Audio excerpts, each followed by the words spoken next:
লাশকে তারা ভয় পায়, লাশকে ওরা ভয় পায়। মানুষের কাছে একজন ব্যক্তিকে অসম্মান করার জন্য তাদের নাটকীয়তার কোনো শেষ ছিল না। কথা ঠিক নেবে ঠিক জুড়ে বলতে হবে।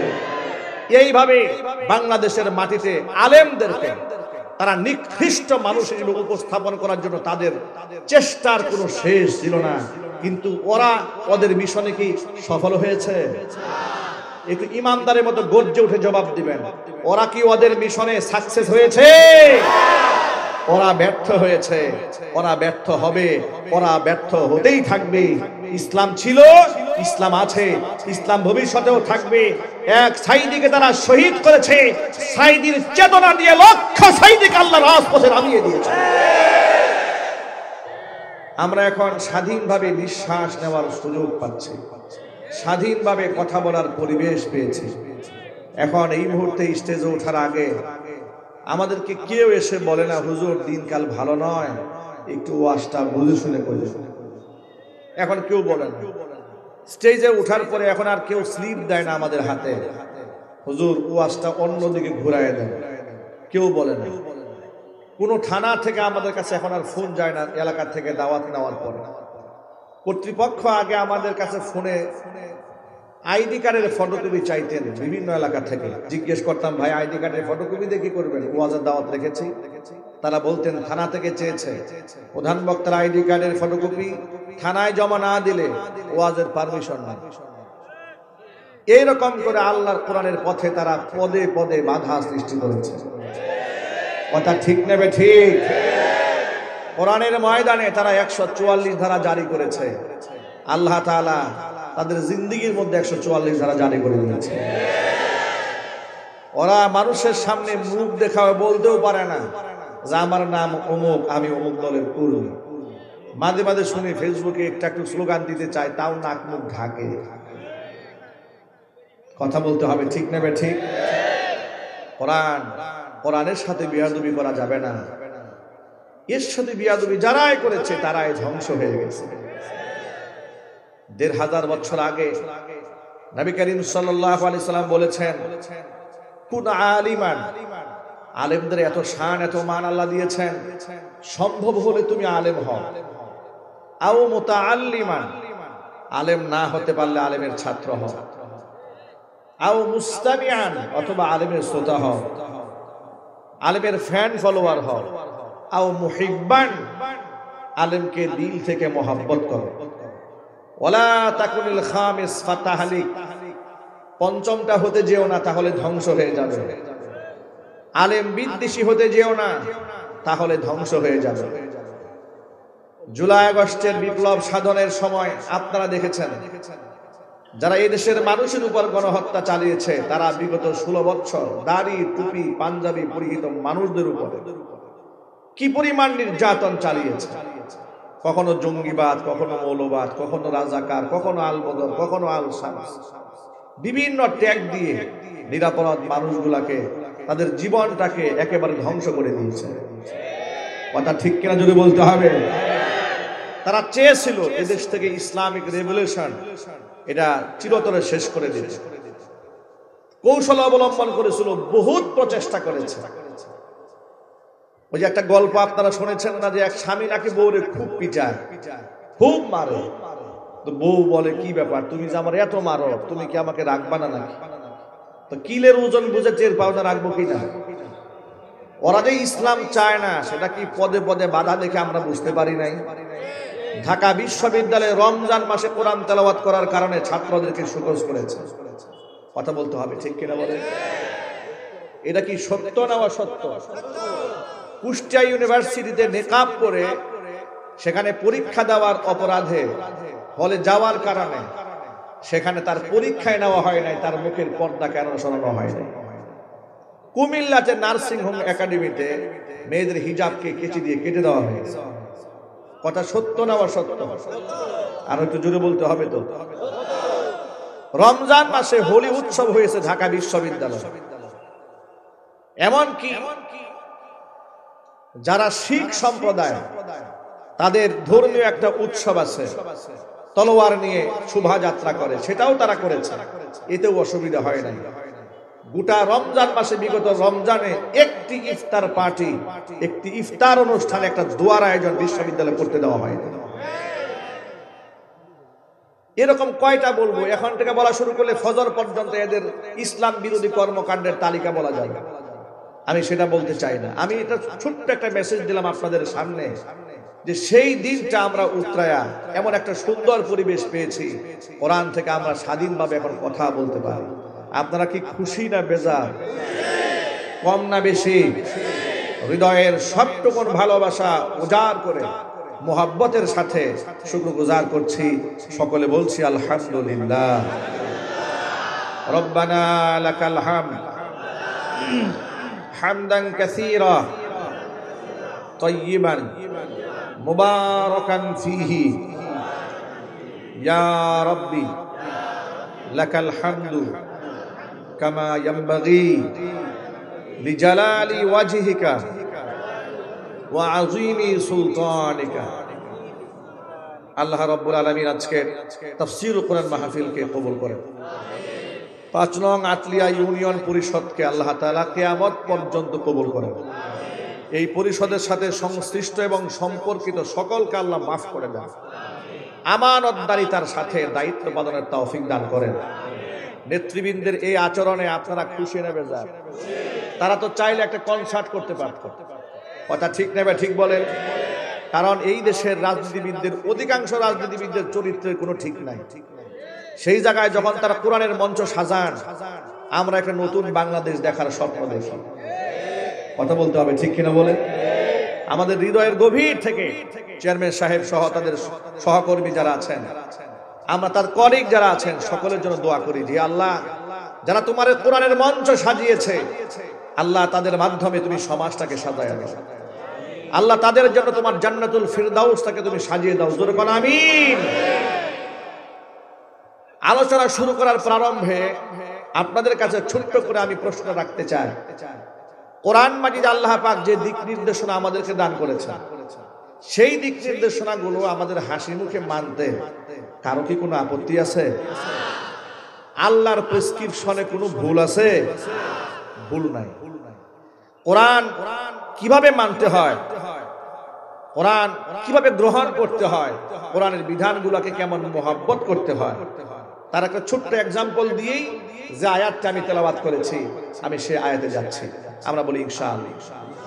কোরআনে কারীমের আয়াত শোনা মাত্র সাহাবায়ে কেরাম তা কিভাবে লুফে নিতেন, কিভাবে তা গ্রহণ করতেন, শ্রদ্ধা করে কোরআনের সামনে মাথা নত করে দিতেন, তার ছোট্ট একটা এক্সাম্পল দিচ্ছি আপনাদের সামনে। ওমর ফারুক রাদিয়াল্লাহু তাআলা আনহু একজন জালিলুল কদর সাহাবী, খলিফাতুল মুসলিমিন হযরত ওমর একজন সম্মানিত সাহাবী। এতটাই সম্মানটা আল্লাহর নবী সাল্লাল্লাহু আলাইহি ওয়াসাল্লাম যার ব্যাপারে বলেছেন, লাউ কানা মিন বাদি নাবিয়্যুন লাকানা উমারু নাবিয়্যা। আমার পরে যদি কেউ নবী হতো, নিশ্চয়ই হযরত ওমর নবী হয়ে যেতেন। যে ওমর সম্পর্কে আল্লাহ রাসূল বলেছেন, যে রাস্তায় ওমর হাঁটে সেই রাস্তায় শয়তানও হাঁটতে সাহস পায় না। এটা জোরে বলতে হবে সুবহানাল্লাহ।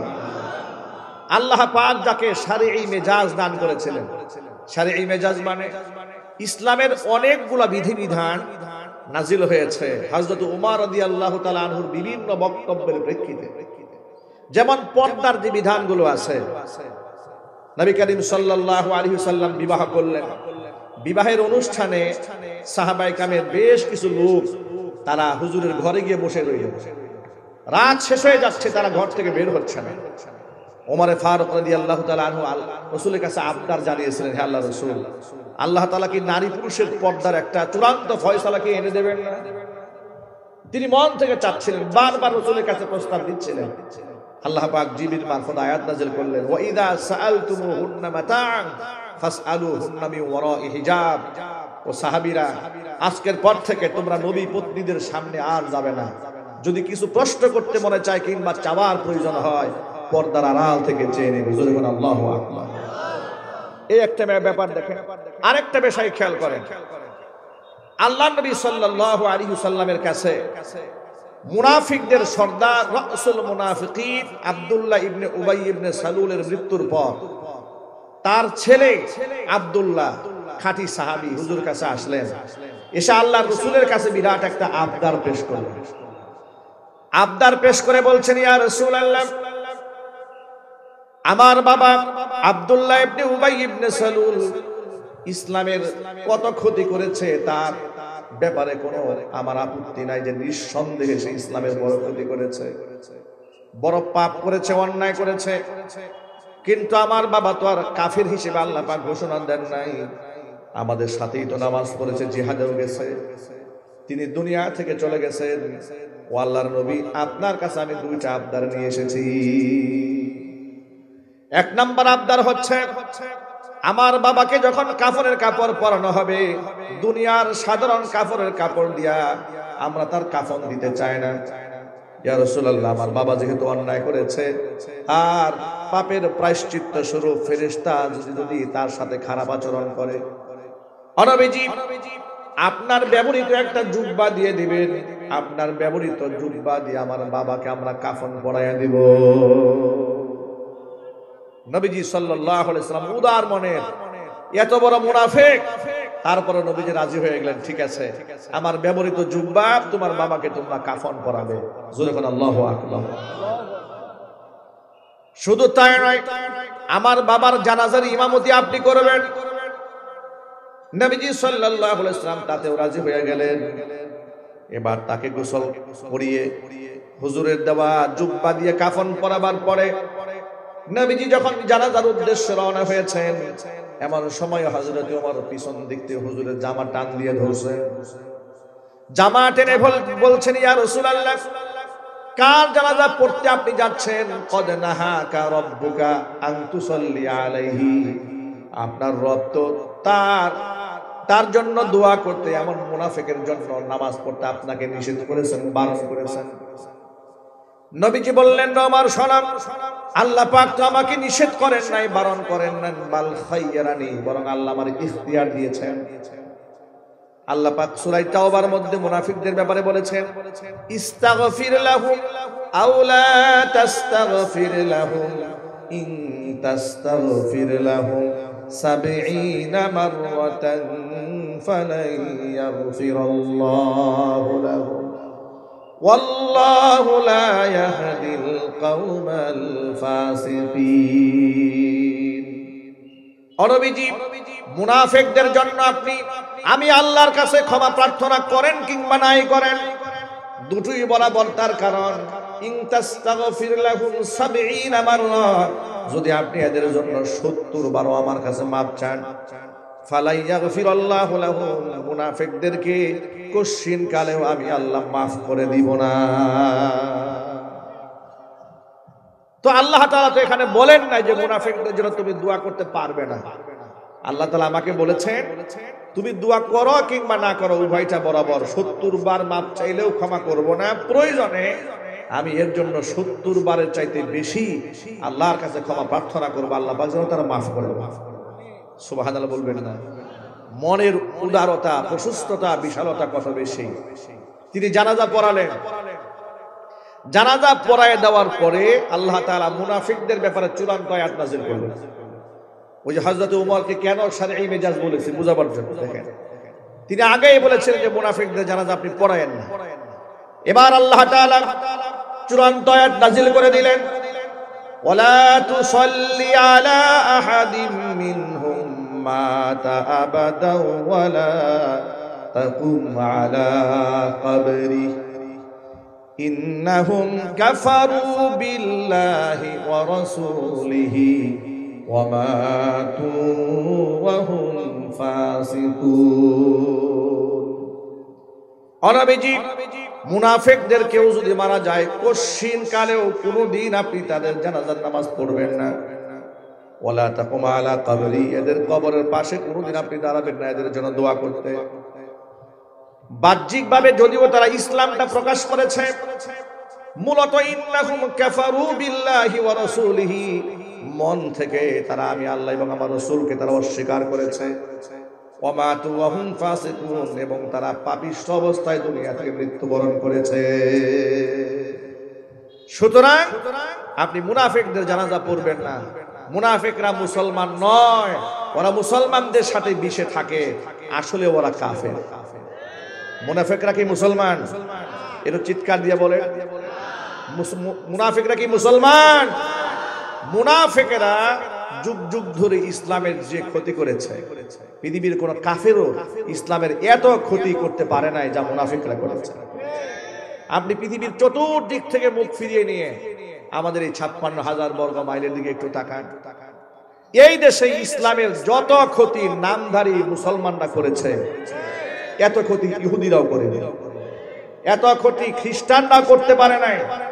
ভারতের নরেন্দ্র মোদীও এই দেশের মুসলমানদের এত ক্ষতি করে নাই নরেন্দ্র মোদীর দাসী শেখ হাসিনা দেশের মুসলমানদের যত ক্ষতি করেছে। ইসলামের স্বার্থকে ধ্বংস করে দিয়েছে। আলেম ওলামাদের কোমরের মধ্যে গরুর রশি লাগিয়েছে, দুই পায়ের মধ্যে লোহার ডান্ডা বেড়ি পরিয়েছে, হাতের মধ্যে হ্যান্ডকাপ পরিয়ে বুলেট প্রুফ জ্যাকেট দিয়ে নিরপরাধ আলেমদেরকে জঙ্গি সাজিয়ে মিডিয়ার সামনে প্রচার করে বিশ্ববাসীর সামনে দেখানো হতো এদের চাইতে খারাপ মানুষ এই দেশে আর জন্মগ্রহণ করে না। কথা ঠিক না ব্যাঠিক একটু জোরে বলতে হবে। কি অপরাধ ছিল এই দেশের আলেম ওলামা? তারা কোরআনের কথা বলেছে, ইসলামের কথা বলেছে, গাত্রদাহন শুরু হয়ে গেছে। ওরা নিজেকে অনেক সময় উমরা করে হিজাব টিজাব লাগিয়ে মানুষের সামনে ধোঁকাবাজি করত। আসলে ওরা ইসলাম চাই নাই বাংলাদেশে কোনোদিন। কথা ঠিক নেবে ঠিক জোরে বলেন। ইসলাম যদি চাইতো তাহলে ব্যাঙের ছাতার মতো মাদ্রাসা হয়েছে, মাদ্রাসা জঙ্গিবাদের কারখানা, এই সমস্ত শব্দ ওদের মুখ থেকে কোনোদিন বের হতো না।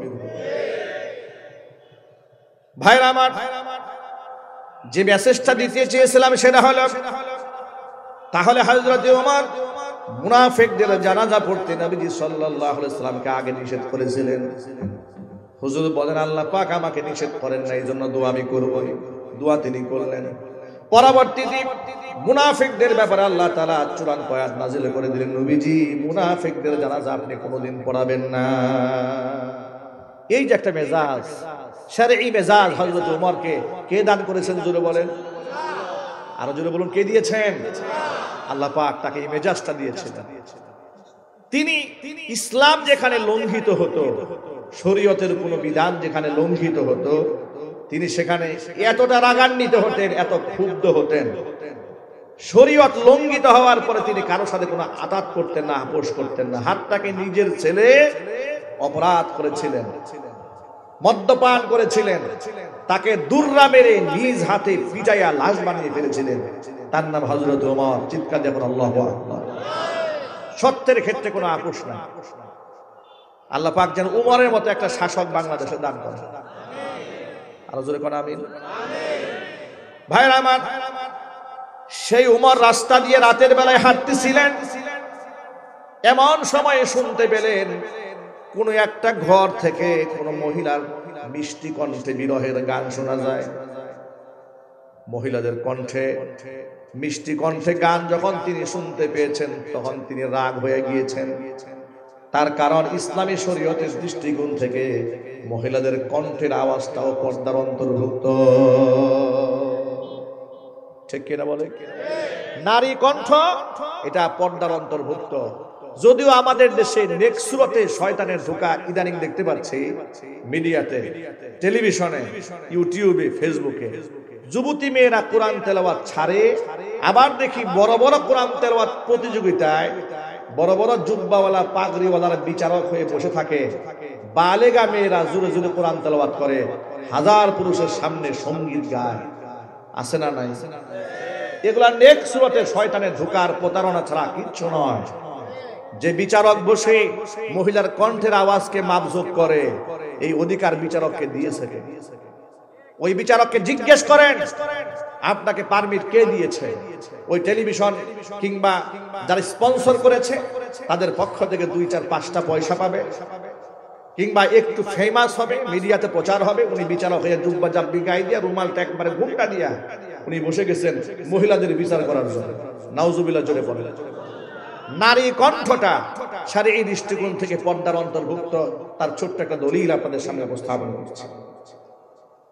কোরআন মাজিদের সূরা আহজাবের মধ্যে আল্লাহ তাআলা বলেন, ইয়া নিসা আন-নবী লাস্তুন্না কাআহাদিন মিনান নিসা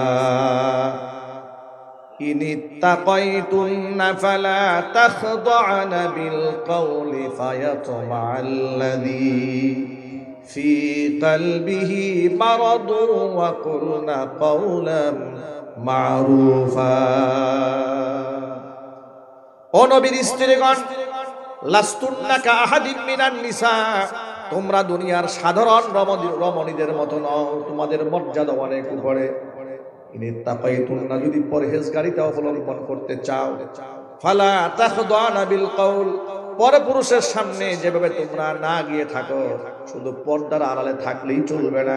পর্দার আড়াল থেকে প্রয়োজনে যখন পরপুরুষের সাথে কথা বলার প্রয়োজন হবে, কণ্ঠের আওয়াজকে নরম করে কোমল কণ্ঠে মিষ্টি আওয়াজে পরপুরুষের সাথে কথা বলতে পারবে না।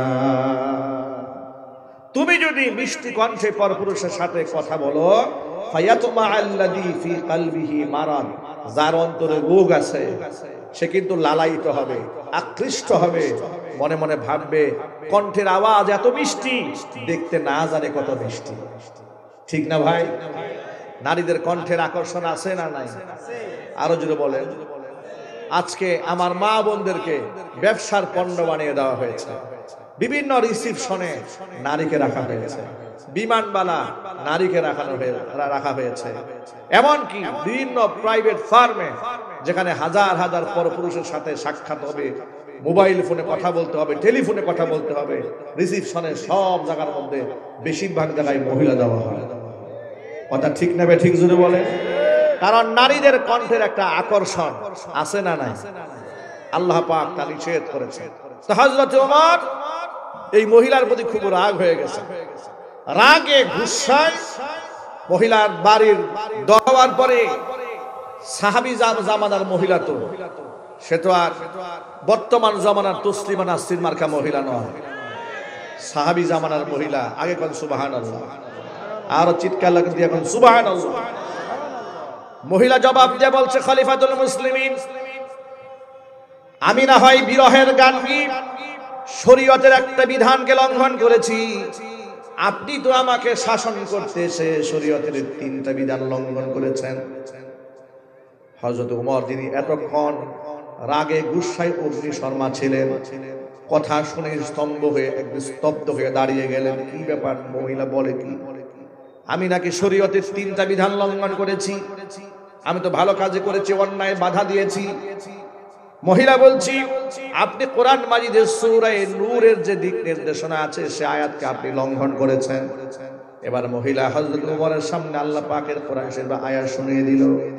আল্লাহ তাআলা বলেছেন, ইয়া আইয়ুহাল্লাযীনা আমানু লা তাদখুলু বুয়ুতান গায়রা বুয়ুতিকুম হাত্তা তাস্তানিসু ওয়া তুসাল্লিমু আলা আহলিহা যালিকুম খায়রুল লাকুম লাআল্লাকুম তাযাক্কারুন। ও ঈমানদারগণ, নিজের ঘর ছাড়া অন্যের ঘরে ততক্ষণ পর্যন্ত প্রবেশ করতে পারবে না যতক্ষণ পর্যন্ত ওই ঘরে থাকা মানুষদের কাছে তুমি অনুমতি প্রার্থনা না করবে এবং তাদেরকে সালাম না দেবে। সালামের যদি জবাব আসে, অনুমতি যদি আসে, তাহলে ঘরে প্রবেশ করবে। অনুমতি যদি না আসে, তাহলে ঘরে প্রবেশ করতে পারবে না। জোরে জোরে বলেন সুবহানাল্লাহ। এটা মান্য করা আমাদের জন্য ফরজ। এটা মান্য করা কি ফরজ? এটা মানতে হবে। এই দিক নির্দেশনা, কারো ঘরে আপনি প্রবেশ করতে পারবেন না পারমিশন ছাড়া। সালাম দিতে হবে, পারমিশন চেয়ে নিতে হবে। তিনি বললেন, আপনি এখানে 2টা আইন লঙ্ঘন করেছেন। 1 নাম্বার হচ্ছে আপনি আমাকে সালাম দেন না, 2 নাম্বার আপনি আমার পারমিশন নেননি, 3 নাম্বার শরীয়ত লঙ্ঘন করেছেন, রাসূলের হাদিস আপনি অমান্য করেছেন। নবী করিম সাল্লাল্লাহু আলাইহি ওয়াসাল্লাম বলেছেন, কারো ঘরে প্রবেশ করতে হলে ঘরের সামনের দরজা দিয়ে প্রবেশ করবে। আপনি আমার ঘরের পেছন দিয়ে প্রবেশ করেছেন, আপনি শরীয়তের 3টা আইনকে লঙ্ঘন করেছেন। এ কথা হযরত ওমরের সামনে পেশ করা মাত্র মনে হলো জ্বলন্ত আগুনের মধ্যে আয়াত ছেড়ে দিয়ে পানি ঢেলে দেওয়া হলো। হযরত ওমর ঠান্ডা হয়ে গেলেন, তিনি একেবারে কোমল কণ্ঠে মহিলাকে বলছে, আল্লাহর বান্দি, তুমি তোমার কৃত অপরাধের জন্য আল্লাহর কাছে ক্ষমা প্রার্থনা করো, আমার পাপের জন্য আমি আল্লাহর কাছে মাগফিরাত কামনা করছি। যদি বলতে হবে সুবহানাল্লাহ। এভাবেই আল্লাহর আয়াত শোনা মাত্র সাহাবায়ে কেরাম সেখানে কোনো যুক্তিতে যেতেন না, কোনো তর্কে যেতেন না, কোনো বাক বিতণ্ডায় জড়াতেন না। বিষয়টা এরকম হতো, সামি'না ওয়া আতা'না, যখন সুবহানাল্লাহ, শুনলাম আর মানলাম। আমরা এখানে যারা আছি আমরা সব আল্লাহর গোলাম। আমরা কার গোলাম যদি বলেন তো ভাই? এ কথা বলতে কি আমাদের লজ্জা হয় নাকি? একটু গর্বের সাথে বলেন না, আমরা কার গোলাম? আমরা কি কোনো পীরের গোলাম, কোনো নেতার গোলাম, কোনো নেত্রীর গোলাম? আমরা কার গোলাম? আমরা আল্লাহ পাকের গোলাম। তো গোলামের কি কাজটা কি? গোলামের কাজকে আল্লাহর সাথে বিতর্ক করা না। বিতর্ক করে যুক্তি তর্ক দেখিয়ে ধ্বংস হয়েছে শয়তান। কথা ঠিক না বেঠি? শয়তান বিতর্ক করে কি হয়েছে? ধ্বংস হয়েছে। বিতর্ক নাই, রবের হুকুমের সামনে কোনো বিতর্ক চলে না। আমি আজকে আপনাদের সামনে মহাগ্রন্থ আল কোরআন থেকে সূরা নূরের 32 নম্বর আয়াতে কারিমা আপনাদের সামনে তেলাওয়াত করেছি। এই আয়াত তেলাওয়াত করার পেছনে আমার একটা মহৎ উদ্দেশ্য আছে। বর্তমান সমাজে প্রচুর পরিমাণে জেনা, ব্যভিচার, পরকিয়া এগুলা বেড়েছে না কমেছে? ধর্ষণ কমেছে না বেড়েছে? বেড়েছে। যুবক এবং যুবতীদের চরিত্র প্রতিনিয়ত নষ্ট হয়ে যাচ্ছে। ঘরে ঘরে অশান্তির আগুন দাউ দাউ করে জ্বলছে। সপ্তাহখানেক আগে পত্রিকাতে পেলাম টাঙ্গাইল জেলাতে 57% বিবাহ ভেঙে টুকরা টুকরা হয়ে যাচ্ছে। নাউযুবিল্লাহি মিন যালিক। এভাবেই গোটা দেশের মধ্যে একটা সাংসারিক অশান্তি দাবানলের মতো দাউ দাউ করে জ্বলতেছে। এর পেছনে বড় কিছু কারণ আছে। মানুষের চরিত্র নষ্ট হওয়ার পেছনে সবচেয়ে বড় কারণ আমরা কোরআনী শাসন ব্যবস্থা থেকে, আল্লাহ পাকের দেওয়া জীবন বিধান থেকে মুখ ফিরিয়ে নিয়েছি। আমরা আল্লাহর দেওয়া বিধানকে তুচ্ছ তাচ্ছিল্য করে, ব্যঙ্গ বিদ্রুপ করে আমরা পশ্চিমাদের কালচারটাকে ফুলের মালা হিসেবে গ্রহণ করে নিয়েছি। যার দরুন লাঞ্ছনা, গঞ্জনা, অবমাননা আমাদের পিছু ছাড়তেছে না। কথা ঠিক নেবে ঠিক? দেখুন আল্লাহ পাক এই আয়াতের মধ্যে আমাদেরকে কি দিক নির্দেশনা দান করেছেন। আমি আয়াত বলার আগে আপনাদেরকে কাছ থেকে আমি জবাব নিতে চাই। আল্লাহ যা বলেছেন হাসি মুখে মানতে আপত্তি আছে? একটু জোরে বলতে হবে, আছে? আপত্তি নাই? কার কার হাত দেখতে চাই আমি। কার কার কোনো আপত্তি নাই? হাসি মুখে আমরা মানবো। আল্লাহ তুমি প্রত্যেকটা হাতকে কবুল করে নাও। জোরে কোন আমিন। হাত নামান। দেখুন আল্লাহ পাক এবার কি বলতে শোনেন। আল্লাহ পাক বলেন, وَأَنكِحُوا الْأَيَامَ مِنكُمْ وَالصَّالِحِينَ مِنْ عِبَادِكُمْ وَإِمَائِكُمْ وَأَنكِحُوا الْأَيَامَ। নাকাহা ইয়ানকাহু নিকাহান মানে হচ্ছে বিবাহ করা। আনকাহা ইউনকিহু ইনকাহান মানে বিবাহ করানো। আইয়িমুন এক বচন, আয়ামা বহু বচন। লুগাতান যদি আপনি ডিকশনারি খুলেন এর তর্জমা পাবেন আপনি বেজো। আর পারিভাষিক অর্থে কোরআন যে অর্থে বুঝিয়েছে, আল্লাযী লা যাওজা লাহা, অর্থাৎ যে নারীর জোড়া নাই, যে পুরুষের জোড়া নাই। এক কথায় অবিবাহিত নারী এবং পুরুষ এদেরকে তোমরা বিবাহ দিয়ে দাও। সুবহানাল্লাহ পড়েন। এরপর আল্লাহ বলছেন, ওয়াসসালিহিনা মিন ইবাদিকুম ওয়া ইমাইকুম, তোমাদের দাস দাসীদের মধ্যে যারা সত্যপন্থী যারা আছে এদেরকে তোমরা বিবাহের বন্দোবস্ত করে দাও। তোমরা তোমাদের সন্তানদেরকে বিবাহ দেওয়ার সময় এদের অর্থকরী ইনকাম যদি একটু কমও থাকে, যদি এরকম হয় যে পয়সাপাতি ইনকাম কম, তাহলে তোমরা বিবাহ সিদ্ধান্ত থেকে পিছপা হইও না। ইয়াকুনু ফুকারা, যদি এরা দরিদ্র হয়ে থাকে, ইউগনিহিমুল্লাহু মিন ফাদলি, বিবাহ করলে আমি আপন মেহেরবানিতে এদেরকে ধনী বানাই দেব। আর জোরে বলতে হবে সুবহানাল্লাহ। এরা যদি বিবাহ করে, ইয়াকুনু ফুকারা, দরিদ্র যদি থেকেও থাকে, ভয়ের কোনো কারণ নাই। ইউগনিহিমুল্লাহু মিন ফাদলি, আমি আল্লাহ তাআলা এদেরকে সচ্ছল বানিয়ে দেব। ওয়াল্লাহু ওয়াসিউন আলিম, আমি আল্লাহ তাআলা প্রশস্ত রিজকের মালিক, আল্লাহ রাব্বুল আলামিন আলিম, সকল কিছু সম্পর্কে অবগত আছেন। একজন বান্দা তার আল্লাহ পাকের এক বান্দিকে শ্রদ্ধা সম্মানে ভালোবেসে মহব্বতের সাথে স্ত্রী বানিয়ে ঘরের মধ্যে ঢুকিয়েছে, এই খবর আল্লাহর কাছে আছে না নাই? আল্লাহ পাক বলছেন আমি সচ্ছলতা দান করব। জোরে কোন সুবহানাল্লাহ। এবার রাসূলের হাদিস কি বলে শোনেন। আল্লাহর নবী সাল্লাল্লাহু আলাইহি ওয়াসাল্লাম বলেছেন, ইয়া মাশারাশ শাবাব, ও যুব সম্প্রদায়, মানিস্তাতা মিনকুমুল বাআতা ফালইয়াতাজাওয়াজ ফাইন্নাহু আগাদ্দু লিল বাসারি ওয়া আহসানু লিল ফারাজি। ও যুব সম্প্রদায়ের লোকেরা, স্ত্রীর খরপোশ ভরণ পোষণ মহারণা দেওয়ার সামর্থ্য যাদের আছে, তোমরা তড়িৎ গতিতে বিবাহ করে নাও। ফাইন্নাহু আগাদ্দু লিল বাসারি ওয়া আহসানু লিল ফারাজি, এটা চোখের হেফাজত করবে, লজ্জাস্থানের হেফাজত করবে। জোরে কোন সুবহানাল্লাহ। হযরত আলী কাররামাল্লাহু ওয়াজহাকে আল্লাহর নবী নিজের মেয়ের জামাইকে ডেকে বলছেন, ইয়া আলী, সালাসুন লা তুআখিরহা, তিনটা কাজে তুমি বিলম্ব করবে না। কয়টা কাজে? তিনটি কাজে বিলম্ব করবে না। তড়িৎ গতিতে যখনই সময় হয়েছে তিনটা কাজ সম্পন্ন করে নাও। এক নাম্বার, আসসালাতু ইযা আনাত, নামাজের ওয়াক্ত হয়েছে, নামাজ আদায়ে কাল বিলম্ব করো না।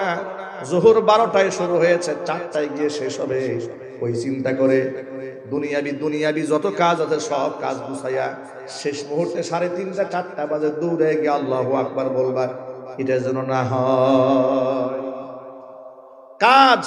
কাজের জায়গায় রেখে নামাজকে সঠিক মতো আদায় করা। সুবহানাল্লাহ। কারণ হচ্ছে এই নামাজের ওয়াক্ত আছে বলে তুমি যদি নামাজটাকে পিছায় রাখো, এক সময় দেখবা শয়তান ওয়াসওয়াসা দিয়ে নামাজকে কাজাই করায় ফেলবে। ঠিক কিনা? সুতরাং নামাজের ওয়াক্ত হয়ে গেলে কোনো প্রকারের বিলম্ব না করে সঠিক সময় নামাজ পড়বো, আমরা বলি ইনশাআল্লাহ। নাম্বার 1।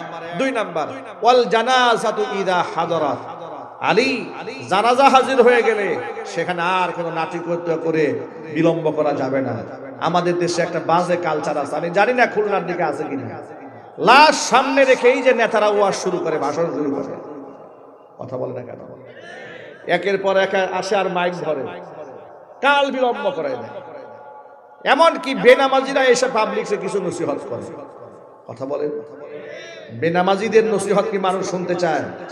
কিন্তু জোর আওয়াজে বলেন আপনারা, বেনামাজিদের নসিহত পাবলিক শুনতে চায় না। এর পরেও দেখবেন লাশ সামনে রেখে দ্বিধা আছে উনি নসিহত করে যাচ্ছে। আল্লাহ আমাদেরকে হেফাজত করুন, জোরে বলেন আমিন। জানাজা হাজির হলে বিলম্ব করা যাবে না, এটা হচ্ছে 2 নাম্বার। 3 নাম্বার, ওয়াল আইয়িমু ইদা ওয়াজাদতা লাহা কুফুআন, যদি বিবাহ উপযুক্ত মেয়ের জন্য পাত্র পেয়ে যাও, পাত্রীকে বিবাহ দিতে কাল বিলম্ব করবে না। একটু জোরে বলতে হবে সুবহানাল্লাহ। কিন্তু আমাদের খাসিলাত এই 3টা হুকুম আমরা লঙ্ঘন করি সব জায়গায়। নামাজের ক্ষেত্রে তো আমাদের অবহেলার কোনো শেষ নাই। আমরা অনেক বড় বড় কথা বলি, কিন্তু নামাজের ঠিক নাই। জানাজা পড়াবার জন্য খুব পাগল। আরে বাবা, ওই পচা গান্দা শরীরে জানাজা পড়ে হবেটা কি? সারা বছর নামাজ নাই, সারা বছর রোজা নাই, আল্লাহর ঘরে যায় নাই, এমন একটা লোক মারা গেল, দেখবেন বড় বড় জানাজার নামাজ হচ্ছে। আপনি বিবেক কি বলে আপনার? সারা বছর আল্লাহকে সেজদা দেয় নাই। আমরা সবাই মিলে যদি জানাজা পড়ি, সেল চালায় বেহেশতে যাবে। কি এত সহজ বেহেশতে যাওয়া? এত সহজ আল্লাহর মাফ পাওয়া? পৃথিবীর সমস্ত ফুকাহারা এই ব্যাপারে একমত। কেউ যদি ইচ্ছাকৃতভাবে ধারাবাহিক নামাজ ছেড়ে দেয়, সে ব্যক্তি কাফের হয়ে যাবে। অন্যান্য ইমামরা তো বড় মারাত্মক কথা বলেছে, মান তারাকা সালাতান মুতাআম্মিদান ফাকাদ কাফারা। এই হাদিসের আলোকে আইম্মায়ে সালাসা, একমাত্র ইমাম আবু হানিফা রাহমাতুল্লাহি আলাইহি ছাড়া ইমাম শাফি, ইমাম আহমদ ইবনে হাম্বল, ইমাম মালিক সবাই বলেছে ইচ্ছাকৃত এক ওয়াক্ত নামাজ ছাড়লে সে কাফের হয়ে যাবে। একমাত্র ইমাম আবু হানিফা রাহমাতুল্লাহি আলাইহি একটা সহনীয় ফতোয়া দিয়েছে যে না, সে কাফের হয়ে যাবে না, তবে সে যেন কুফরি করে ফেলেছে, সে কাফেরের কাজ করেছে, সুতরাং তার কাফের বলা যাবে না, বরং বলতে হবে সে কুফরি করেছে, একটু সহনীয় করেছে। বাকি সব ইমাম বলেছে ইচ্ছাকৃত নামাজ ছাড়লে ব্যক্তি কাফের হয়ে যায়। আমরা কি নামাজ ছেড়ে দেবো ভাই? নামাজ কয় ওয়াক্ত পড়বো? যদি বলেন কয় ওয়াক্ত? মাইকের আওয়াজ বাহিরে যাচ্ছে, কথাগুলো আমার মায়েরাও ভালো করে শুনে রাখেন। রমজান আমাদের নাকের সামনে এসে করা নাড়তেছে, রমজানের গ্রাম কিন্তু নাকে লাগতেছে। আলহামদুলিল্লাহ বলেন সবাই, সকলে একটু জোর আওয়াজে দোয়া করেন, আল্লাহুম্মা বারিক লানা ফি রজবা ওয়া শাবান ওয়া বাল্লিগনা রমাদান। আল্লাহ নবী সাল্লাল্লাহু আলাইহি ওয়াসাল্লাম বলেছেন, আল মারআতু ইযা সাল্লাত খামসাহা, মহিলারা যদি 5 ওয়াক্ত নামাজ ঠিকঠাক মতো আদায় করে, ওয়া সামাত শাহরাহা, রমজান মাসের রোজাগুলো রাখে, ওয়া আতাআত বালাহা, স্বামীর আনুগত্য করে, 4 নাম্বার ওয়া আহসানাত ফারজাহা, সতীত্বের হিফাজত করে, তাদখুলু বিআইয়ি বাবিন মিন আবওয়াবিল জান্নাতি শাআত ইয়াউমাল কিয়ামা, কিয়ামতের দিন আল্লাহর জান্নাতের 8টি দরজার যেই দরজা দিয়ে খুশি ওই দরজা দিয়ে নারী আল্লাহর জান্নাতে চলে যাবে। এই ক্ষেত্রে আমার মায়েরা বোনেরা যে কাজটা করে, আমাদের সংসারগুলোতে আমরা দেখি, যেহেতু আমাদের মায়েরা বোনেরা ঘরে কাজ করে, দুপুরে রান্না বাড়া করে, খাবার পাকাতে হয়, সন্তানদের জন্য খাবার গুছাতে হয়, স্বামীর জন্য খাবার প্রস্তুত করতে হয়, ঘরের সমস্ত কাজকর্ম শেষ করে জোহরের নামাজ পড়তে পড়তে বেশিরভাগ মহিলা 3টা বাজায়, 3:30 বাজায় দেয়। কথা বলে না কেন? মানে একদম সব ক্লোজ করে এরপরে উনি গোসল করেন, এরপরে খানা খান, এরপরে নামাজে যান। গিয়া দেখেন একেবারে করিবুল আসর, একেবারে আসরের নিকটতম হয়ে গেছে। অনেক সময় টাইম পাস হয়ে আসরে গিয়ে ঢুকছে। ঠিক না ঠিক? এটা মোটামুটি অনেক মা বোনদের একটা অভ্যাসে পরিণত হয়েছে। এই অভ্যাসটা চেঞ্জ করতে হবে। নামাজ আগে, কাজ পরে। নামাজকে বলো না কাজ আছে, কাজকে বলো আমার নামাজ আছে। নামাজ বিহীন পরকালে কি জবাব দিবে তুমি প্রভুর কাছে? নামাজকে বলো না কাজ আছে, কাজকে বলো আমার নামাজ আছে। সকল কিছুর আগে আমরা কি নামাজকে প্রাধান্য দিতে পারবো না ভাই? ইনশাআল্লাহ। আর নামাজ পড়বো কার জন্য? কয়েকদিন আগে দেখলাম এক বাউল শিল্পী পুরুষ আর মহিলাদেরকে বায়াত করাচ্ছে।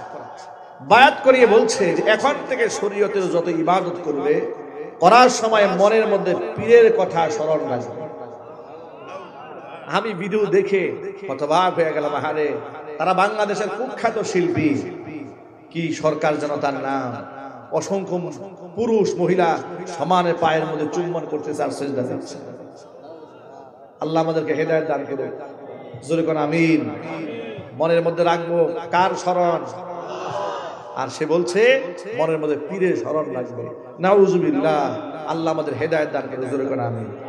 তাহলে 3টা কাজে বিলম্ব নাই। 1 নাম্বার হচ্ছে নামাজ ওয়াক্ত হয়েছে আদায় করো। 2 নাম্বার জানাজা উপস্থিত হয়েছে, দেরি করো না। 3 নাম্বার বিবাহের পাত্রী পেয়েছো, বিলম্ব করো না। আরেকটা কথা বলি, বিবাহের ক্ষেত্রে প্রাধান্য দিতে হবে তাকওয়া এবং দ্বীনদারিতাকে। ছেলের ক্ষেত্রেও একই ফতোয়া, মেয়ের ক্ষেত্রেও একই ফতোয়া। মনে রাখবেন, টাকা পয়সা, ইলম এগুলা দিয়া পাবলিকের কাছে সম্মানিত হতে গেলে, হতে পারলেও আল্লাহর কাছে সম্মানিত হলে তাকওয়া ছাড়া বিকল্প কোনো রাস্তা নেই। ইন্না আকরামাকুম ইনদাল্লাহি আতকাকুম। আল্লাহ নবী সাল্লাল্লাহু আলাইহি ওয়াসাল্লাম বলেছেন, এই পৃথিবীর এমন অসংখ্য অখ্যাত ব্যক্তি আছে যাদেরকে পাবলিক চেনে না, দামও দেয় না। দুনিয়াতে তারা অখ্যাত হলেও কিন্তু আসমানে তারা বড়ই বিখ্যাত। আর যারা প্রকৃত আল্লাহর ওলি যারা হন, নিজের সেলিব্রেশন তারা পছন্দ করেন না।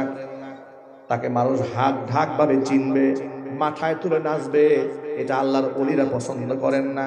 আল্লাহর ওলিরা রিয়া থেকে বড় ভয় পান। রিয়া মানে লৌকিকতা, মানুষকে দেখাবার জন্য।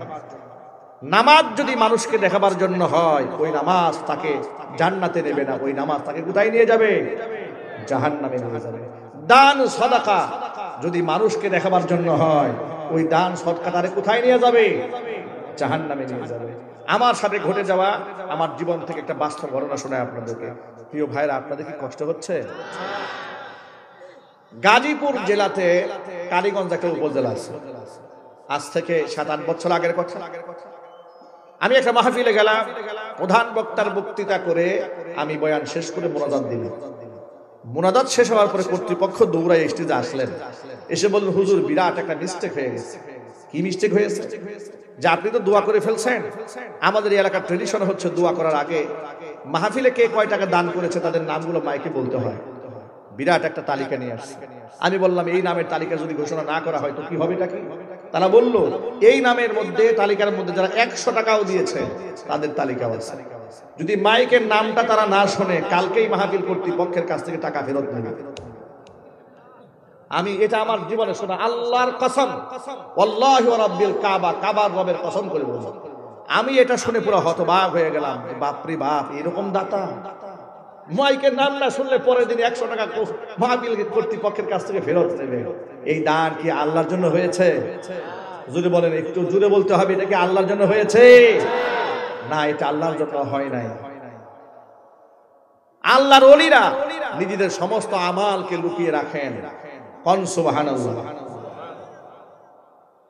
ইমাম আহমদ ইবনে হাম্বল রাহমাতুল্লাহি আলাইহি কত বড় আলেম, কত বড় আল্লাহর ওলি, কত বড় মাকবুল মানুষ। 4টা মাকবুল মাযহাবের সম্মানিত ইমাম আল্লাহ পাক তাকে বানিয়েছেন। এই মর্যাদা আল্লাহ পাক তাকে দিয়েছেন। হাম্বলি মাযহাবের ফতোয়া মিডল ইস্টের অধিকাংশ রাষ্ট্রে, এমনকি মসজিদুল হারাম, মসজিদ নববী, মক্কা মদিনার ইমাম সাহেবরা যার মাসলাককে বেশি ফলো করেন, তিনি হচ্ছে ইমাম আহমদ ইবনে হাম্বল। সুবহানাল্লাহ। সেই ইমাম আহমদ ইবনে হাম্বল রাহমাতুল্লাহি আলাইহি কোথাও যাচ্ছিলেন, যাত্রাপথী কোন এক মসজিদে শীতের রাতে ঢুকে ইশারের নামাজ জামাতের সাথে আদায় করলেন।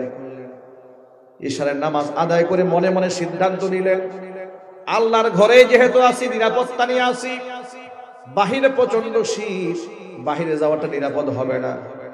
যদি ইশারের নামাজটা আদায় হয়ে গেল, সারাটা রাত যদি বসে বসে তাহাজ্জুদে সময়টা কাটিয়ে দিতে পারতাম, তাহলে সকালবেলা ফজরের নামাজ জামাতে আদায় করে নিরাপত্তা নিয়ে বের হয়ে যেতাম। ওই আশা নিয়ে বসে বসে তিনি একাকী জিকির আজকার করছেন, তাসবিহ তাহলিল করছেন। সব মুসল্লিরা বাড়ি চলে গেছে। ইতোমধ্যে মুয়াজ্জিন সাহেব আসলেন, দরজা জানলা বন্ধ করে। এবার তিনি মসজিদ থেকে বিদায় হবেন। মুয়াজ্জিন সাহেব তাকায় দেখেন একজন মুরব্বী বসে মসজিদের কোণায় বসে বসে আল্লাহ পাকের জিকির আজকার করতেছেন। মুয়াজ্জিন সাহেব তার চেনে নাই ওনাকে, আর উনি নিজের পরিচয় দেন না। আর ওনারা এত হাক ঢাক করে চলতেন না, সিম্পল জীবন যাপন করতেন।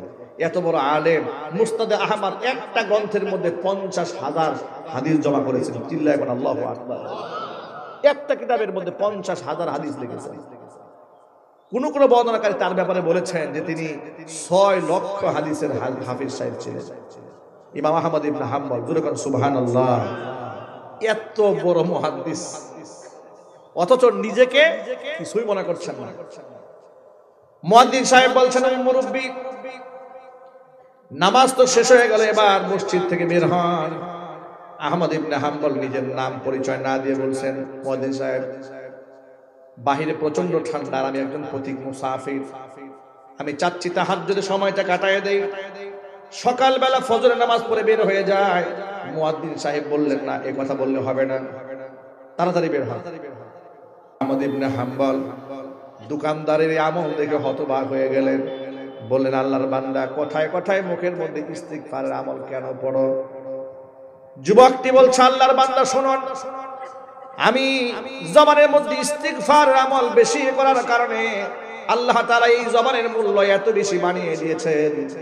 আমি আল্লাহ পাকের কাছে যে দোয়াই করি না কেন, দোয়া করতে দেরি হয়, আমার আল্লাহ আমার দোয়া কবুল করতে দেরি করেন না। আল্লাহ তাআলা আমাকে মুস্তাজাবুদ দাওয়া বানিয়ে দিয়েছেন। আহমদ ইবনে হাম্বল হতবাক হয়ে তার দিকে তাকায় আছে। এটা রুটির দোকানদার, এত বড় আল্লাহর ওলি, মুস্তাজাবুদ দাওয়া হয়ে গেছে। ছেলে বলে কি? যুবকটি বলছে, পথিক শুনুন, আমার সব দোয়া আল্লাহ পাক কবুল করেছেন ইস্তিগফারের বদৌলতে, তবে আমার মনের মধ্যে একটা চাপা কষ্ট আছে। একটা দোয়া আজও পর্যন্ত আল্লাহর কাছে কেন যেন কবুল হয় না, আমি জানি না। আহমদ ইবনে হাম্বল জিজ্ঞেস করলেন, কি দোয়া কবুল হয় নাই? আমি আল্লাহর কাছে বহুবার দোয়া করেছি, রব্বুল আলামিন গোটা জগতের শ্রেষ্ঠতম আলেম ইমাম আহমদ ইবনে হাম্বলকে যদি জীবনে একটা বার দেখতে পারতাম, বুকের সাথে আলিঙ্গন করে কপাল ধরে চুমা খাইতাম। আল্লাহর কাছে কতবার দোয়া করলাম, আল্লাহ পাক শুধু এই দোয়াটাই শোনেন নাই, বাকি যত দোয়া করেছি সব দোয়া আল্লাহ পাক কবুল করে নিয়েছে। আহমদ ইবনে হাম্বল রাহমাতুল্লাহি আলাইহি এতক্ষণ পর্যন্ত নিজেকে আড়াল করে রেখে দিয়েছিলেন, কিন্তু যুবকের এই কথা শোনার পরে নিজেকে আর আড়াল রাখতে পারলেন না। তিনি বললেন, আল্লাহর বান্দা, যে ইমাম আহমদ ইবনে হাম্বলকে দেখার জন্য আল্লাহর কাছে দোয়া করেছিলে, ওই দোয়া আল্লাহ পাক তোমাকে ফিরাই দেন নাই। দোয়া আল্লাহ পাক কবুল করে ইমাম আহমদ ইবনে হাম্বলকে আল্লাহ তোমার রুটির দোকানে পাঠিয়ে দিয়েছে। বুকের সাথে ছেলেটি হুজুরকে আলিঙ্গন করলেন, কপালের মধ্যে চুমা খাইলেন, আল্লাহ পাকের কাছে শুকরিয়া আদায় করলেন। ভাইরা আমার, আল্লাহর ওলি যারা হন তারা নিজেকে সব সময় ছোট মনে করতেন। এই জন্য আল্লাহ রাসূল আমাদেরকে একটা দোয়া শিখিয়েছেন, এই দোয়াটা আপনারা সব সময় করবেন। আল্লাহুম্মা জাআলনি ফি আইনি সগীরা ওয়া ফি আয়ুনিন নাসি কাবীরা। আল্লাহ তাআলা, তুমি আমার নিজের দৃষ্টিতে আমাকে ছোট বানাও, মানুষের দৃষ্টিতে আল্লাহ তুমি আমাকে বড় বানিয়ে দাও। নিজেকে কখনো নিজে বড় মনে করবেন না, নিজেকে ছোট মনে করবেন, বড় বানাই দেবে কে? আরো জোরে বলেন। আর যদি নিজেকে বড় মনে করেন, তাহলে মানুষের দৃষ্টিতে আল্লাহ আপনারে ছোট বানাই দেবে। কখনো অহংকার করবেন না। কোন ইমানদারের অন্তরে অহংকারের সরিষা দানা পরিমাণ থাকতে পারে না। নবী করিম সাল্লাল্লাহু আলাইহি ওয়াসাল্লাম বললেন, লা ইয়াদখুলুল জান্নাতা মান কানা ফি কলবিহি মিসকালু হাববাতিন মিন কিবরিন। যার অন্তরে সরিষা দানা পরিমাণ অহংকার থাকে, সেই ব্যক্তি জান্নাতে প্রবেশ করবে। সাহাবায়ে কেরাম প্রশ্ন করেন, হে আল্লাহর রাসূল, কিছু মানুষের তবিয়ত এরকম, মাথার টুপিটা সুন্দর পরে, গায়ের জামাটা সুন্দর পরে, পায়ের জুতাটা সুন্দর পরে, এটা কি অহংকারের আলামত? হুজুর বললেন, না। ইন্নাল্লাহা জামিলুন ইউহিব্বুল জামাল। আল্লাহ নিজে সুন্দর, সৌন্দর্যটাকে আল্লাহ পাক ভালোবাসেন। অহংকার হচ্ছে আল কিবির, অহংকার হচ্ছে বাতারুল হাক্কি ওয়া গামতুন নাস, সত্যকে প্রত্যাখ্যান করা আর মানুষকে তুচ্ছ তাচ্ছিল্য করা, মানুষকে ছোট করে দেখা। স্বৈরাচারের আমলে ওই সমস্ত জালেম অহংকারীদের পতন আল্লাহ পাক এজন্য করেছেন, তারা এই দুনিয়াতে ফিরাউনের ভূমিকায় উত্তীর্ণ হয়েছিল। কথা ঠিক কিনা বলেন? তারা নিজেকে এত বড় মনে করত, মানুষকে তারা মানুষ মনে করত। আলেম ওলামাদেরকে বৃদ্ধাঙ্গুলি দেখিয়েছে, এরকম হাত নাড়াচাড়া করেছে। সেই চোরেরা আজকে পালিয়ে বেড়াচ্ছে। কিয়ামতের দিন আল্লাহ তাআলা বলবেন এই জালেমদেরকে লক্ষ্য করে, ফাআইনাল জাব্বারুন, অহংকারীরা কোথায়? বাংলাদেশের বর্তমান পরিস্থিতি দেখে আমাদের জানতে ইচ্ছা করে, ফাইনাল জাব্বারুন, ওই সমস্ত দাম্ভিক আর অহংকারীরা কোথায় যারা আলেমদের সামনে থেকে মাইক কেড়ে নিয়েছে? কথা ঠিক কিনা যেন বলেন। আলেমদের সামনে থেকে যারা মাইক কেড়ে নিয়েছে, আল্লাহ পাক গোটা জীবন থেকে ইজ্জত কেড়ে নিয়েছে। কথা বলতে হবে, ঠিক না ঠিক? আলেমদের সাথে গুতাগুতি করবেন না। আলেমরা কোরআনের কথা বলে, ইসলামের কথা বলে, আল্লাহর কথা বলে, আল্লাহ রাসূলের কথা বলে। উলামাদের সম্মান তো আল্লাহ পাকের দান। স্বয়ং আল্লাহ রাব্বুল আলামিন কোরআন মাজিদ আল্লাহ ওয়াদা করেছেন, ইয়ারফাইল্লাহুল্লাযীনা আমানু মিনকুম ওয়াল্লাযীনা উতুল ইলমা দারাজাত। যে সমস্ত ব্যক্তিরা ঈমান আনবে তাদের সম্মান আমি আল্লাহ পাক বাড়িয়ে দেব।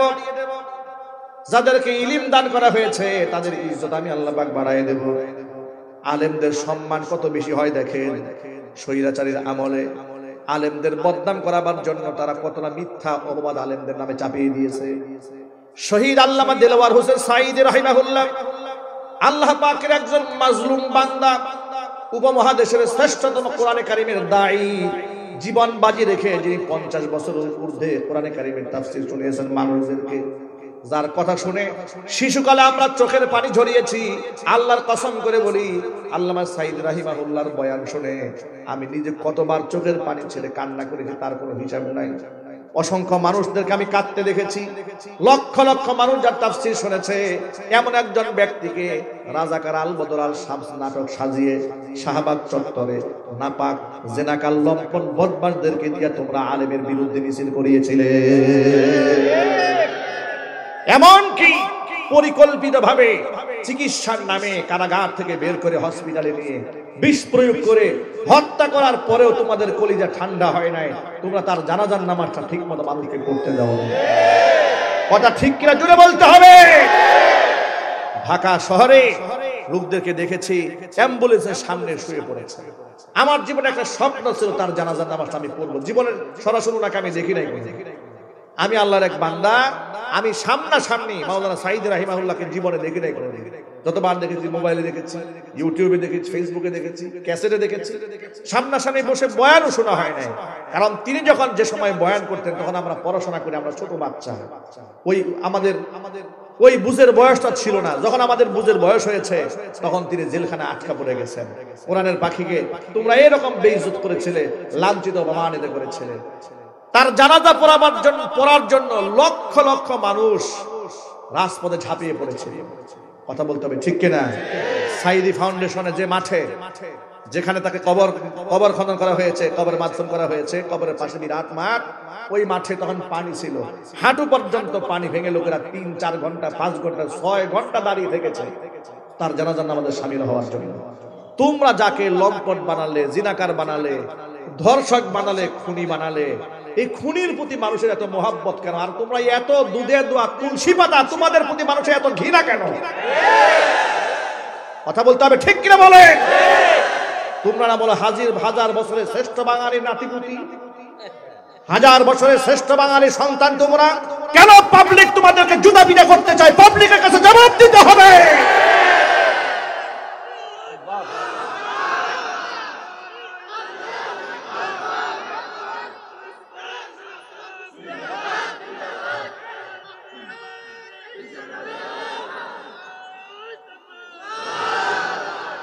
ওরা আলেমদের জানাজা পর্যন্ত সহ্য করে না, ওরা আলেমদের লাশকেও ভয় পায়। কথা ঠিক নেবে ঠিক বলেন? শহীদ আল্লামা দেলোয়ার হোসেন সাঈদী রাহিমাহুল্লাহ জানাজা পড়ার সুযোগ আমাদের হয় নাই। পিরোজপুরে মাহফিলে গেছি, যাওয়ার পরে মনে একটা টান, আল্লাহর ওলির কবরটাকে জিয়ারত করব। গেলাম, কবরে একদম পাশে গেলাম, সিসি ক্যামেরাতে মাসুদ সাঈদী ওনার ছেলে, উনি সম্ভবত আমাকে দেখছেন সিসি ক্যামেরায়, ক্যামেরা লাগাই দেওয়া হয়েছে। এরপর দেখে কর্তৃপক্ষকে ফোন দিয়েছে যে মাদানী হুজুর গেছে, তাকে আপ্যায়ন করে। কর্তৃপক্ষ আমাদেরকে খুব আপ্যায়ন করলেন, ওনার রেখে যাওয়া অনেক স্মৃতির কথা বললেন, যে মেহমানদেরকে কত সম্মান করতেন, কত ইজ্জত দিতেন, অনেক কিছু বললেন, কাহিনী কারগুজারি শোনালেন। দুঃখের কথাও বললেন যে হুজুর, এই যে এখানে আপনি দাঁড়িয়ে দোয়া করছেন না, কিছুদিন আগে মানুষ এখানে দোয়া করতেও সাহস পায় নাই, পুলিশ পাহারা দিয়েছে।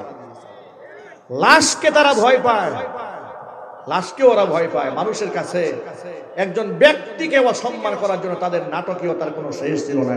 কথা ঠিক নেবে ঠিক জুড়ে বলতে হবে।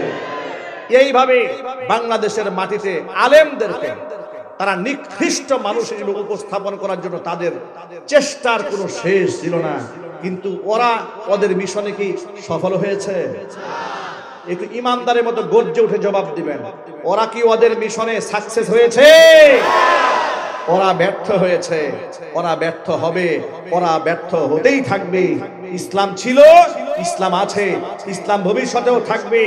এক সাঈদীকে তারা শহীদ করেছে, সাঈদীর চেতনা দিয়ে লক্ষ সাঈদীকে আল্লাহ রাজপথে নামিয়ে দিয়েছে। ভাইরা আমার, এভাবেই কোরআনের কথা ছড়িয়ে যাবে বিশ্বময়, হারিয়ে যাবে ফেরাউন এবং নমরুদের নাতিপুতিরা। আবু জেহেলের নাতিপুতিরা আফসোস করে মরবে। কথা বলতে হবে ঠিক না ঠিক? নতুন বাংলাদেশ সংস্কার হচ্ছে।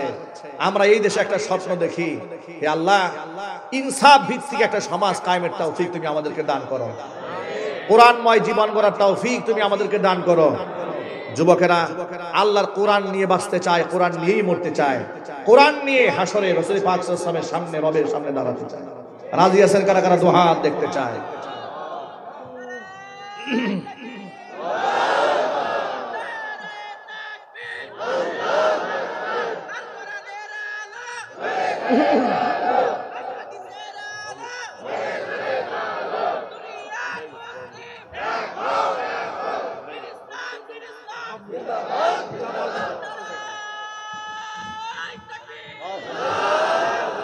আমি ওনাকে দেখিনি কখনো সামনাসামনি, ইউটিউবে এখনো তার বক্তৃতার ক্লিপ প্রায় 4-5 মিনিট অনেকে ছাড়েন, দেখলে শরীর পশমগুলো দাঁড়ায় যায় শুনে। এত বাস্তবধর্মী বিজ্ঞানসম্মত ভাবে সমাজের মানুষের কাছে কোরআনকে এত সুন্দর করে উপস্থাপন কেমনে করলেন? সুবহানাল্লাহ। ইউটিউব নাই, ফেসবুক নাই, সেই জমানায় লক্ষ লক্ষ মানুষ জমা হতো। আজকালকে তো অনেকের বয়ানের লোক হয়, অনেকে আছে টিকটক সেলিব্রিটি। কথা বলে না কেন? মানুষ এত উন্মাদ হয়েছে, রাষ্ট্রের মানুষ এত অসুস্থ, তারা দেখে না কোন বক্তা কোরআন হাদিস থেকে কথা বলে, কোন বক্তা কোন সিনেমার নায়কের নাম জানে, কোন গায়কের নাম জানে, কোন গায়িকার নাম জানে। কত উদ্ভট কথাবার্তা যৌন সুরসুরি যুবকদেরকে দেয়। আর টিকটকাররা এগুলা টিকটকের খোরাক পায়, হেদায়েতের খোরাক নয়, টিকটকের খোরাক। কথা বলতে হবে, ঠিক কিনা বলেন? এই টিকটকাররা এখন বক্তা হয়ে গেছে, সেলিব্রিটি। টিকটকার সেলিব্রিটি বক্তা বাংলাদেশটাকে নাপাক করে ছেড়ে দিচ্ছে। এদের মাহফিলের মধ্যে না আছে ইখলাস, না আছে খুলুসিয়াত, না আছে কোরআনে কারীমের তাফসীর, না আছে কোরআন হাদিস, কিচ্ছু নাই। পাবেন যুবকদেরকে যৌন সুরসুরি দেওয়ার জন্য কিছু খোরাক। তোমরা বান্ধবীদেরকে ছেড়ে দিও না, বন্ধুদেরকে ছেড়ে দিও না, যারা পছন্দ করো তারই বিয়ে করে ফেলো। নাউজুবিল্লাহ। এক বক্তা দেখি একদিন বলতেছে, যারে পছন্দ করো বাপ মাও যদি রাজি না হয় বিয়ে করে ফেলো। এটা কি মানুষ না জানোয়ার? এটা বক্তা না তক্তা? এই তক্তারাও নাকি ওয়াজ করে। নাউজুবিল্লাহ বলে। তক্তা বলতেছে বাপ মা যদি রাজি নাও থাকে, তুমি যারা পছন্দ করো তাকে বিবাহ করে ফেলো। তুমি যারা পছন্দ করো তারে বিবাহ করার পরে যে সুখ তুমি পাবে, পৃথিবীতে এই সুখ আর তুমি কোথাও পাবে না। নাউজুবিল্লাহি মিন যালিক। এটা কি ইসলামের কথা না শয়তানের কথা? চিল্লায় বলেন। এই শয়তানের মিশন তারা বাস্তবায়ন করছে। কিন্তু আল্লাহর ওলি শহীদ আল্লামা দেলওয়ার হোসেন সাঈদী রাহমাতুল্লাহি আলাইহি কোরআনের ময়দানটাকে পবিত্র ময়দান বানিয়ে দিয়েছিলেন। কথা ঠিক নেবে? ঠিক। আমরা অন্তরস্থল থেকে তার জন্য দোয়া করি, আল্লাহ পাক জান্নাতুল ফেরদাউসের সুউচ্চ মাকাম দান করেন। এই ধরনের জগৎ বিখ্যাত উলামাদের সাথে যারা বিয়াদবি করেছে, তাদের প্রায়শ্চিত্ত তারা ভোগ করবে দুনিয়াতে, ভোগ করতে হবে আখিরাতে। যারা ক্ষমতার মস্তদে টিকে থাকার জন্য রাম এবং বামদেরকে মাথায় তুলেছে, আলেমদেরকে জেলখানায় পুরে দিয়েছিল, ভারতের দাদা বাবুদেরকে খুশি করার জন্য চিরদিন ক্ষমতায় থাকতে গিয়া বাংলাদেশের স্বার্থ তাদের কাছে যারা বিকিয়ে দিয়েছিল, তাদের লাঞ্ছনা গঞ্জনা এমন ভাবে শুরু হয়েছে। আমি কোরআন শরীফে একটা আয়াত বলে আলোচনা শেষ দিকে নিয়ে যাব, যদি আপনারা বেশি বিরক্ত না হন। বেশি কষ্ট হচ্ছে আপনাদের? দেখেন সূরা তাহার মধ্যে আল্লাহ পাক এই বাস্তবতা আমাদেরকে শিখিয়ে দিয়েছেন। আগে কোন সুবহানাল্লাহ। আল্লাহ রাব্বুল আলামিন ১৫০০ বছর আগে ঘোষণা করেছেন, ওয়ামান আ'রাদা আন যিকরি ফাইন্না লাহু মাঈশাতান দানকা ওয়া নাহশুরুহু ইয়াওমাল কিয়ামাতি আ'মা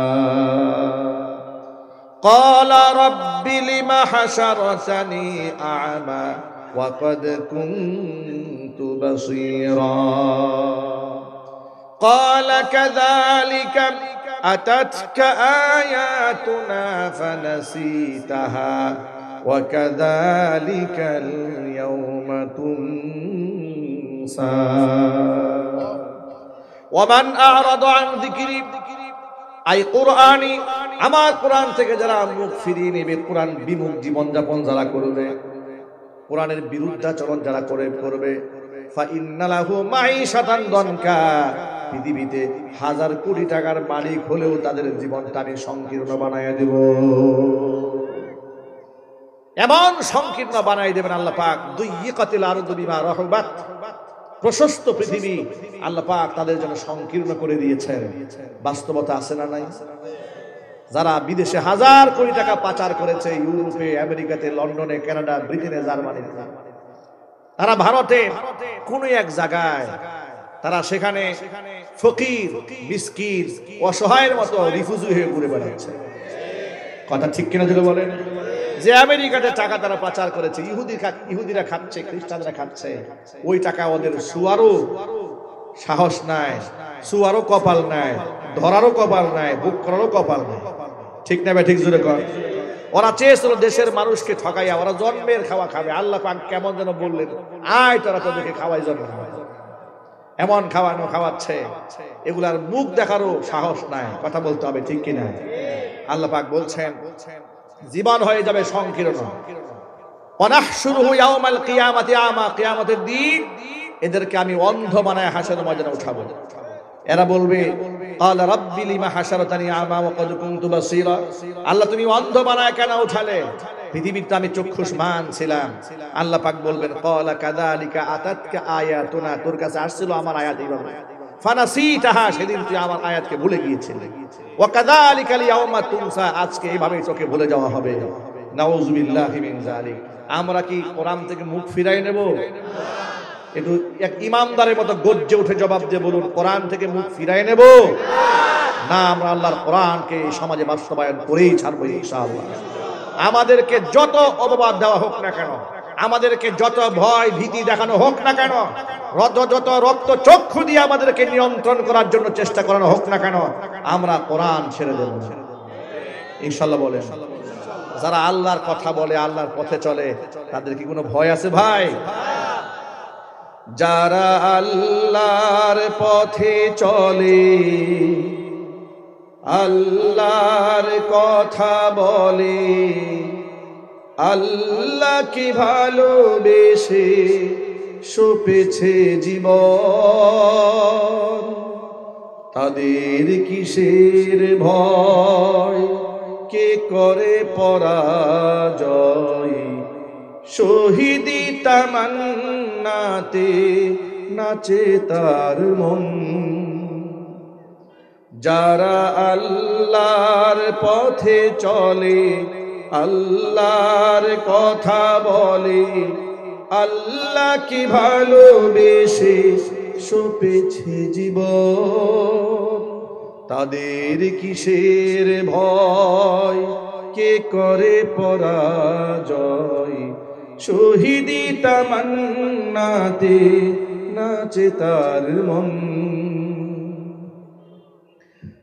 হাসনা হেনার গানে ভুলে না হৃদয় তার, কালিমার মিশক মাখা হৃদয় রয়েছে যার, সব পিছুটান ভুলে জিহাদের পথে চলে, সব পিছুটান ভুলে জিহাদের পথে চলে, সে তো তার ঈমান বলে।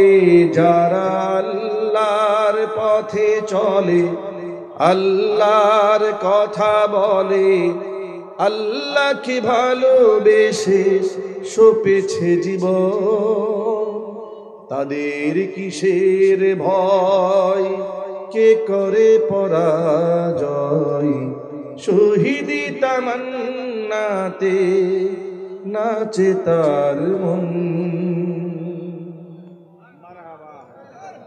আল্লাহর পথে আল্লাহ তাআলা আমাদের সকলকে কবুল করেন, জোরে কোন আমিন।